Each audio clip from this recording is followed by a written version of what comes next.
Suggestion দেখার আগে তোমরা দেখে নাও তোমাদের এই CC9 পেপারের সিলেবাস সংক্ষেপে বাংলায়, তাতে করে সাজেশানটা বুঝতে তোমাদের সুবিধা হবে।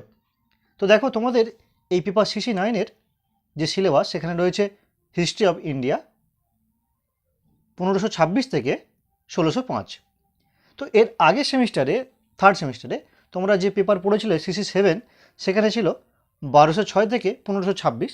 তো এই পেপারে সেই 1526-এর পর থেকে শুরু হচ্ছে 1605 পর্যন্ত। তো তোমাদের এই যে CC9 পেপার, এখানে যে সিলেবাস রয়েছে, সেই সিলেবাসে তোমাদের 6টি চ্যাপ্টার বা অধ্যায় রয়েছে। সেই 6টি চ্যাপ্টারের বিভিন্ন অধ্যায়ে একাধিক টপিক রয়েছে।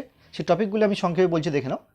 মূলত এই মুঘল যুগের ইতিহাসের উপাদান, বাবরের অভিযান, হুমায়ুনের সমস্যা, হুমায়ুনের রাজত্বকাল, শেরশাহের শাসন ব্যবস্থা, রাজপুত জাতির উত্থান, মুঘল আমলে গুজরাট দাক্ষিণাত্য বাংলার অবস্থা, মুঘল আমলের ভূমি বন্দোবস্ত, মুঘল আমলে সুফিবাদ এবং মুঘল আমলে উলেমাদের আধিপত্য বা কর্তৃত্ব। তো মূলত এই তোমাদের সিলেবাসের মূল বিষয়বস্তু।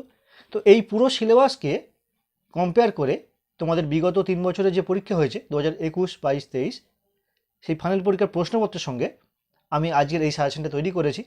তো দেখে নাও তোমরা পেপার CC9-এর সাজেশন 2024-এর গুরুত্বপূর্ণ 10 নম্বরের প্রশ্নগুলি। তো এক্ষেত্রে দেখো, প্রথম প্রশ্ন আমি রেখেছি, মুঘল রাষ্ট্রের প্রকৃতি সম্পর্কে আলিগড় ঐতিহাসিকদের মূল বক্তব্য কী ছিল? তো দেখো, তোমাদের সুবিধার জন্য আমি প্রশ্নের তলায় কোন সালে পড়েছিল, কত নম্বরে, সেগুলো দিয়ে দিচ্ছি, দেখে নাও। দেখো, এই প্রশ্নটি পড়েছে 2021 সালে 5-এ পড়েছে, 2022 সালে 10-এ পড়েছে। তো তোমাদের এবছরের জন্য, অর্থাৎ 2024 সালের জন্য এই প্রশ্নটা কিন্তু 5 স্টার প্রশ্ন, অত্যন্ত গুরুত্বপূর্ণ।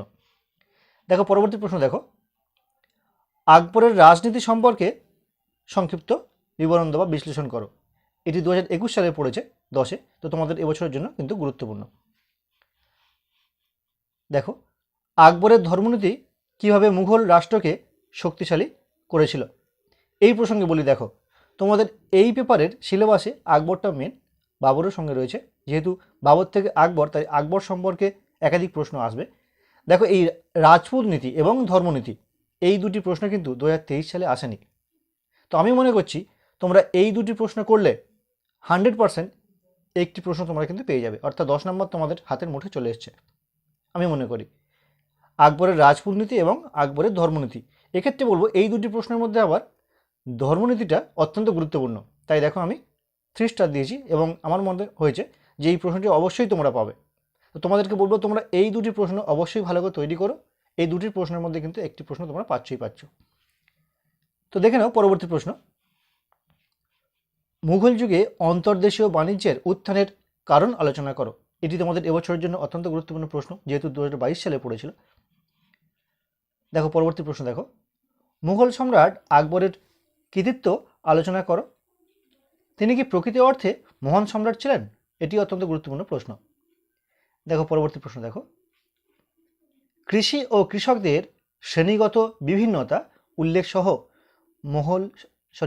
মুঘল যুগের হবে, মুঘল যুগের অর্থনৈতিক দিক আলোচনা করো। এটি অত্যন্ত গুরুত্বপূর্ণ প্রশ্ন।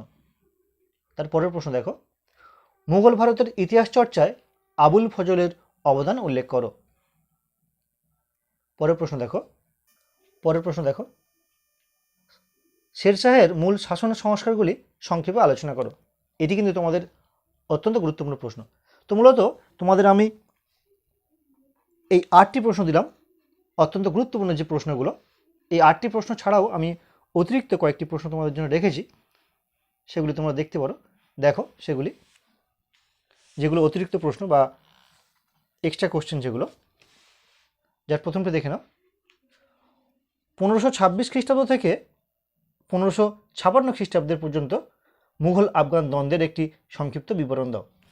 এই প্রশ্নটি কিন্তু অত্যন্ত গুরুত্বপূর্ণ প্রশ্ন। দেখো, আরেকটি প্রশ্ন, মুঘল যুগে উৎপাদিত অর্থকরী শস্য কী ছিল? এটিও গুরুত্বপূর্ণ প্রশ্ন। দেখো, পরবর্তী প্রশ্ন দেখো, মুঘল ভারতে জমিদারি সত্ত্বের প্রকৃতি নিয়ে সংক্ষিপ্ত নিবন্ধ লেখো।